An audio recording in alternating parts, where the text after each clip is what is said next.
One point to make. I plan on making it in 12 minutes, and I plan on doing it by telling you a fable. And the goal of the talk is to ask if you wanted to keep score on how the field is doing in achieving the goals that you envision for it, how would you do it? And it offers one a big item of advice to it in order to get the field, to help you move the field in the ways that you envision. What I'm doing is I'm taking implementation theory from political science and I'm applying it here. And it's, and the idea is that implementation theory can be helpful for understanding where the fatherhood field has been for the past 20 years and where we're headed. It's a simplistic theory, and the big idea is simply that policies work best when the interests, values, and goals of sponsors, practitioners, and clients align.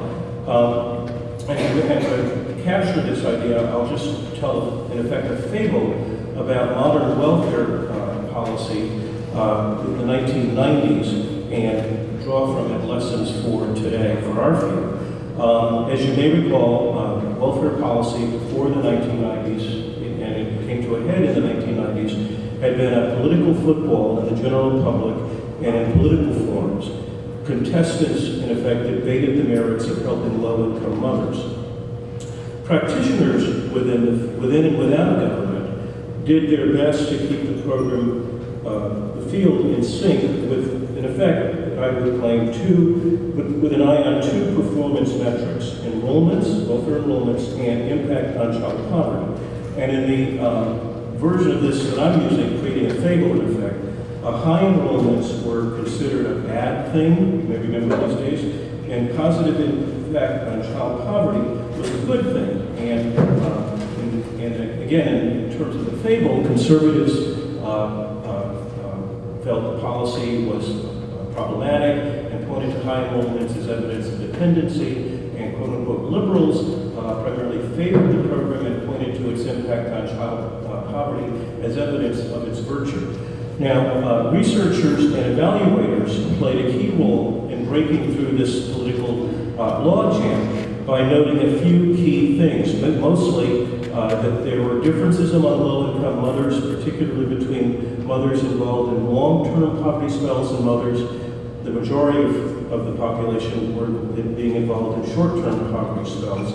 The field did great work on the effects of job shrinking, but I would argue its impressive achievement was the finding of the universal embrace of self-sufficiency among the clients in the field. So I've come to the third part of this three-part component of the field, the voice of the client. And my claim here is that the client's voice is perhaps the most important in resolving issues of implementation. And in welfare, there were two moments of great voice from clients. One, I think, occurred in the 60s when, in an effort to redress a grievance of the policy not being helpful to clients, activists pushed for increased enrollment. I think this was called the welfare rights movement. And politically, it was it played right into the hands of conservatives because it drove up enrollments, which was the metric for dependency. So the voice of the client in this case deepened the quality of the field of being a political football. The second time the client's voice came to prominence was in the 1990s with studies and then actions of the clients themselves that pointed out that, for the most part, very few mothers wanted to be on welfare. Most mothers, these studies noted, wanted to be self-sufficient. And with that idea, coming not from researchers, practitioners, or political figures, but from the clients themselves, at least that was the perception, the field was able to back and forth, but eventually reach some sort of consensus around work-based policy.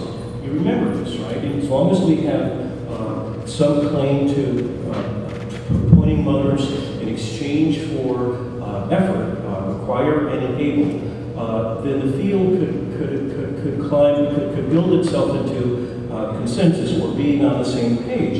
And although I made a claim that this is somewhat of a fable, it's not a bad fable, and in fact there's some evidence of what I'm talking about. I think in the early 1990s, at a conference in Princeton, I think Irv, you were one of the co-conveners, and that was the big contribution of the conference, that work-based policy, and policy not focused on the very bottom of income distributions, but the lower middle to the middle element of income distribution was the sweet spot for making policy. It was a brilliant idea, and it contributed to this consensus, which allowed the field to move on, so that today we don't talk so much about TANF and welfare. The conversations are usually about income tax credits or other work-based efforts.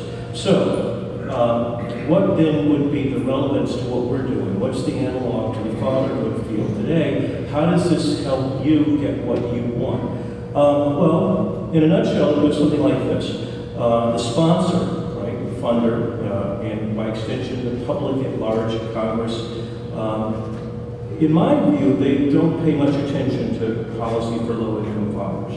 But to the extent they do, the traditional issues have been child support enforcement, performance, and employment. A decade ago, there had been some expansion in concerns relevant to fathers, concerns that included, say, the marriage agenda, creating opportunities into healthy marriages. And I think maybe you could make a claim that there's a sense that what's good for fathers is bad for low-income mothers, so maybe we have issues with zero-sum games. But I think for the most part, from the practitioner perspective, the field looks sort of like this. And if I were making up a PowerPoint chart, I'd have a circle with a bullseye thing going on. So it'd be a circle, a second circle, and a third circle. And at the outer circle would be the universe of low-income fathers. All fathers are concerned about. In the second circle would be all fathers involved in non-marital relationships. I think throughout the conference we've heard this group as a group of great concern. The relationships don't last very long. They throw fathers right away into the arms of the child support enforcement system. But at the very heart of that circle would be fathers who were never in a co-resident relationship with the mother ever. This is, I think, what's so important about David's research, because this group of fathers who may or may not be invisible constitute about 30% of the urban about 30% of urban births, thanks to the Fragile Family data set, and about 13 to 15% of all births nationally. And the question is it going to go up, or is this something that stays flat or whatever? But the key point is that if you look at those circles from the outside, the issues of low-income fathers per se, then it makes perfect sense to worry about child support, compliance, and efforts at helping all low-income fathers get better jobs.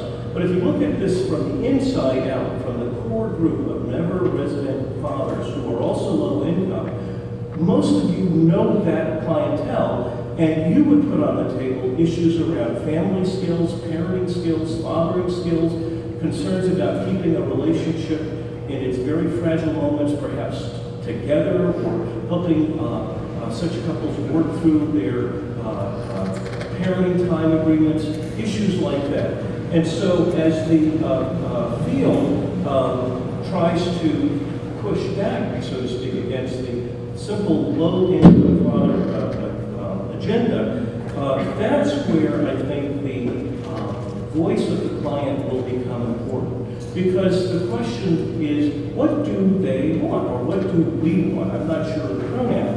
But my sense of it is that whatever ways we find for putting the voice of clients front and center, it's the key to creating a effectiveness for the field. Now, maybe three quick points, and I'll be done, I think, on time. One is that for this second agenda, going from the inside out, looking at never-resident fathers, concerns about parenting skills, etc., a major advancement has been the newly funded the Father Research Practitioners Network, and its effort to create random assignment evaluations routinely throughout the field, because I think the goal, if I understand it correctly, is to create metrics for those kinds of performances: fatherhood quality, parenting skill quality, attachment to the child issues, the things that Natasha's concerned about, quality of the father's involvement and the impact on the child. Those kinds of metrics allow a fuller story about what your field wants to do. The final piece of the puzzle, though, is what do the clients themselves have to say? And I brought along a little treat today. This is a little gift. This is a picture to the future. About a year ago, I ran into a graduate student who had this brilliant idea. She gave these things to men who had just come out of prison to test whether the things we do for them really work. And as you know, Snowden and others realize that this is a valuable piece of data gathered. It tells you where someone's gone. If you turn on the microphone, it lets you hear what they say. It can help people see in what they're doing as they do it, so they don't have a fake memory later on. And what she found out, it's a graduate student, I can't remember her name, what she found out is that ex-offenders who are very much in that core group that concern you were working much more than we know, because they were not taking jobs that gave them unemployment insurance and allowed them to show up on the data sites that evaluators routinely have. They were working off the books, and they would have very short-term jobs. They were taking any kind of money they could get, and they were struggling really hard. Now, that's a story most of us don't know, that they work hard. The second item from this kind of work is that these fathers are often very interested in providing for their children, and they visit their children a lot more than we might know from some work that I've done recently. Well, you make that story front and center about these kinds of fathers. They become very sympathetic, and they make it possible for practitioners and sponsors to say, not only is this what we want to do, this is what clients themselves want to do, and when that story is told in full, at least implementation theory claims, your field has a much easier time of getting money to practitioners, to the things that clients themselves want. Thank you. So first of all, I want to thank the panel. What I'd like to do is to open it up for questions for anyone on the panel. I will defer my own presentation because we only have 13 minutes left. And any smart organizer knows you can't sit for an hour and a half jacking away without engaging the audience. Please. Hi, I'm Lisa Boyd. I'm from the Center for Self-Sufficiency in Milwaukee. And I'm just curious if any of the panelists are aware of anything that's happening with studying TANF and like the generation of children that grew up in TANF households. And so were school outcomes improved? Are those children going to work at a higher rate and thus reducing this, generational poverty and use of welfare? Is anybody looking at that?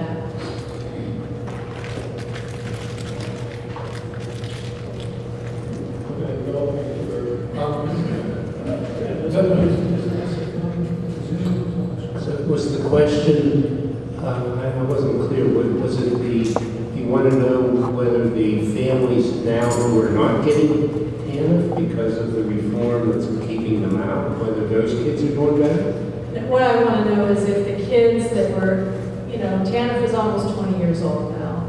And so the children that were growing up in those families where their parent initially had AFDC and then moved to the TANF work-based model, if they're doing better as far as school outcomes, are they attaching to employment at a better rate than what we saw in their parents? To my knowledge, if Bird doesn't know, the answer is probably no.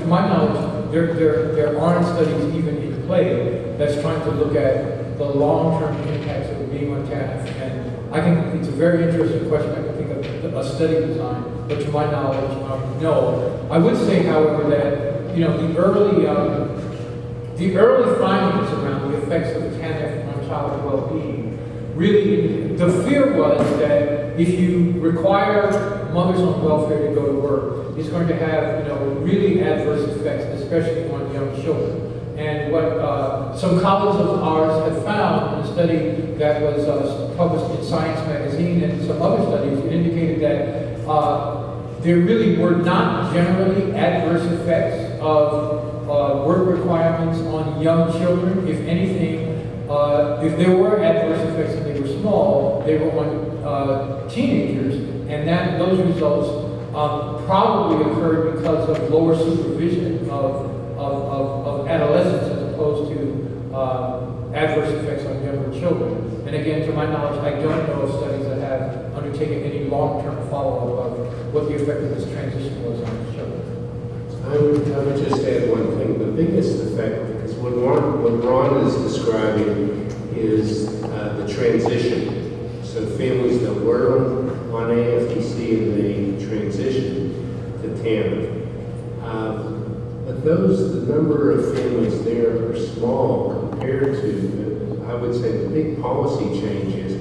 TANF or AFTC has basically disappeared. No one gets welfare hardly anymore compared to what it used to be. And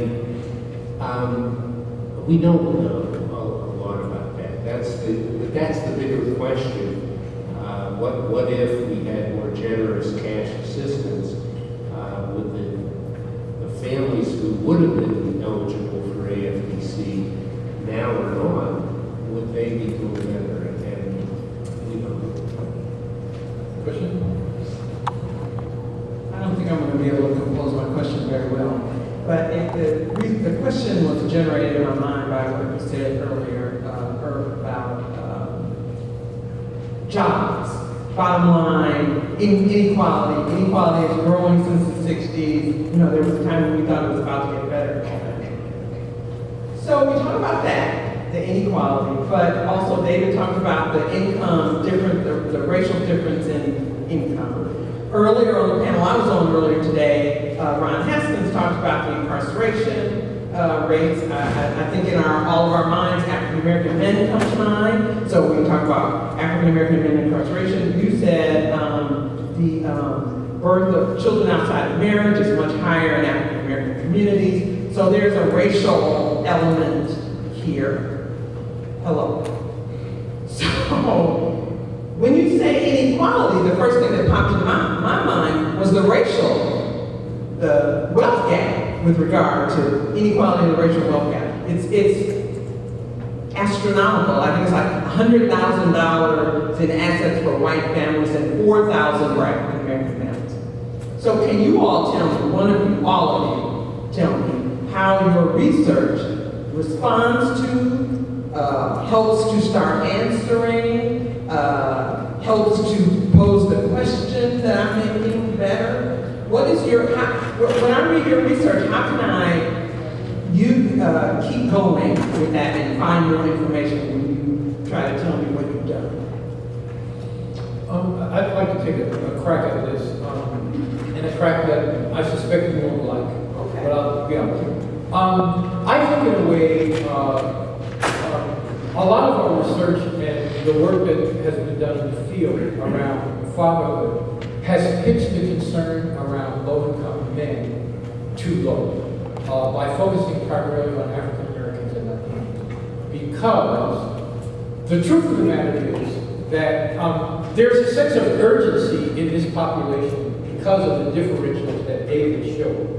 The blacks at the bottom of the distribution, everyone else is piled on top. But the other thing that I think was illustrative in that picture is that the lines were essentially flat.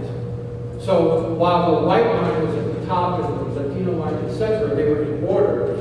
The important observation for me was that none of those lines was going like this, right? They all were relatively flat. And I think so the bigger set of concerns is that since the mid-1970s, when the Earned Income Tax Credit was created, the child support program was federalized, the average hourly earnings of men who did not graduate from college have not budged.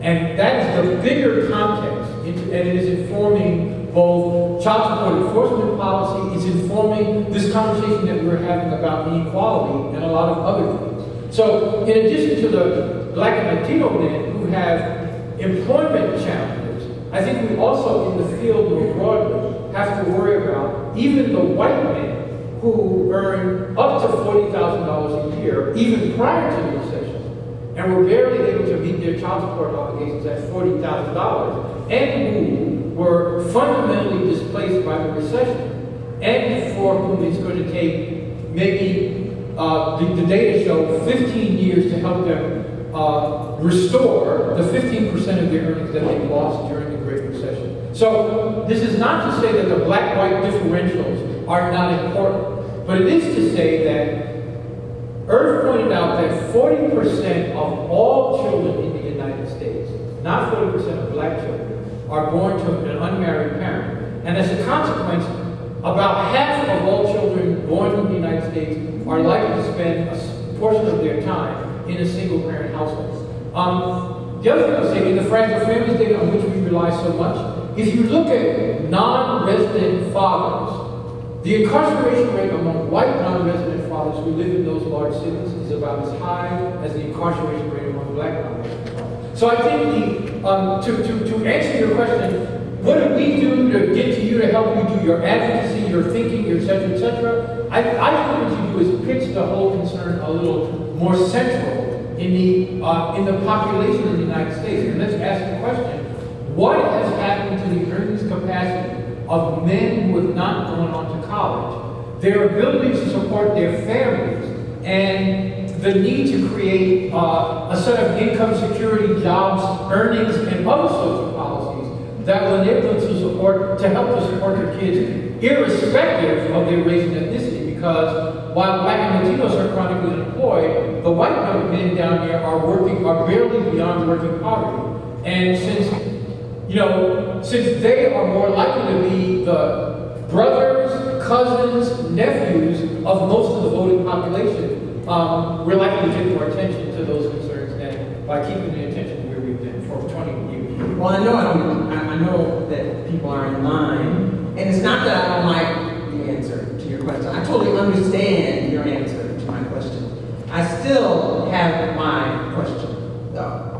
I don't know how else to say it except that men who didn't graduate from college, white men who don't graduate from college, their wealth is higher than African American men who do graduate from college. That feels to me like that it has something to do with what we're doing here, and I'm just hoping, and I'll go, but I'm just hoping that you all as researchers, well, maybe you're not going to, but I think it's an important.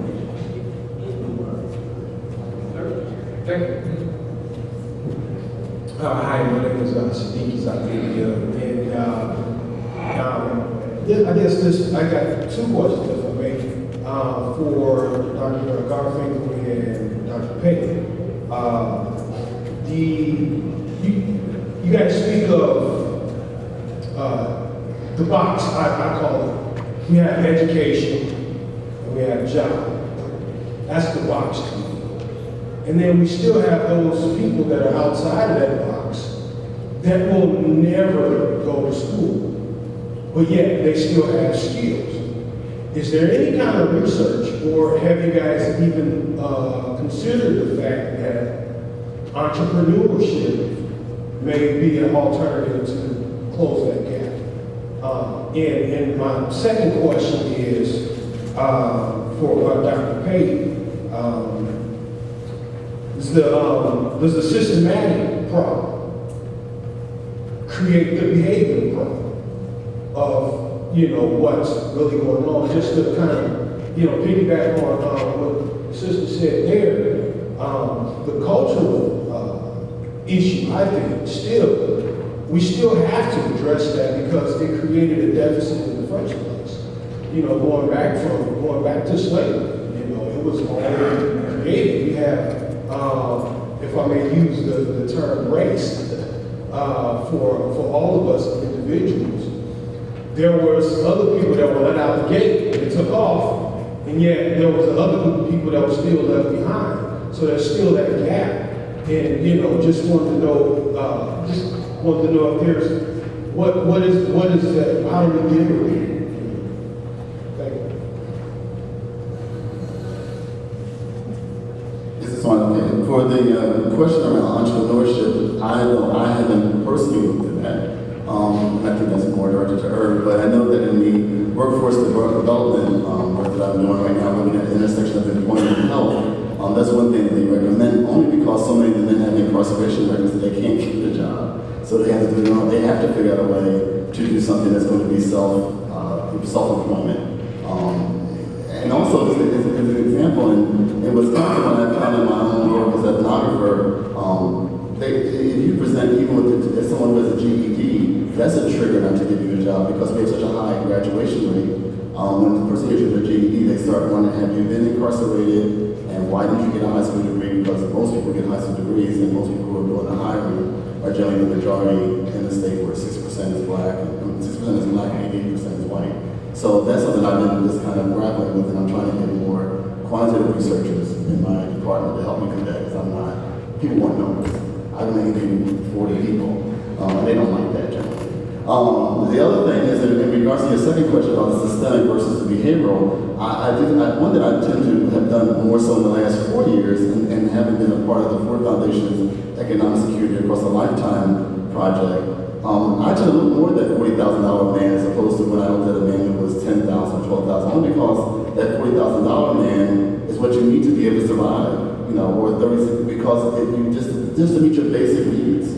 And so, and also I think of things like the FHA loan wasn't provided to black men when they came back from the war. And there's also been other discriminatory things that establishes a legacy for people. And having a home is a big deal. It allows you to send your kids to college, you need to borrow against it, or you need to pay for something, to take care of someone. Just because that home is also a major part of an asset that most people own, that they use as like their savings account. Good or bad reasons for doing that. But I have started as someone who's evolved as an academic, taking more of an attitude of what are some of the policies that have been enabled or put in place that have hampered any person of low income, but then also I looked at race more because I primarily have focused on black men. So that's the best answer I can give right now. So, does someone else have a comment on this? So, given I want to respect, sir, the time, we're at the close of our session, and I want to just see if I can respond to the question. Then, if you could get direct questions to whomever, you could do that. One of the things that we found in our study in New York is that actually there's a whole lot of entrepreneurship going on. Meaning that one of the things that the recession did was displace a lot of people who were working in the formal labor market, and they had to find work elsewhere. They didn't go away and do nothing, right? There was cascading. They went from their $40,000, $30,000, $20,000 a year job and worked a lot in the informal labor market. In fact, the idea that there is a formal labor market and an informal labor market is a myth. Many low-income men do both. And therefore, you have to ask yourself, entrepreneurship as a big solution, what are we thinking about? On top of that, there are taxes, there are licensing requirements, there are a whole variety of things that are tacked on to the cost of an entrepreneur in order to figure out whether that person actually going to be able to take something home and support his kids. In order for this to really work, entrepreneurship, they really need to be in a formal market in some way.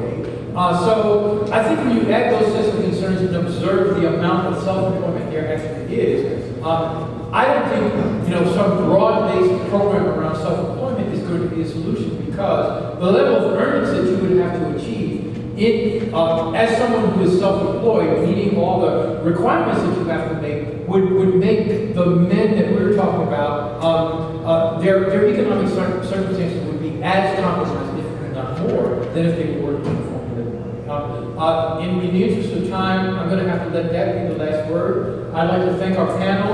There will be an opportunity for those of you to come and ask questions. On the hallway. You want something to do in the hallway? No, I said he wants us He wants us to get out of here.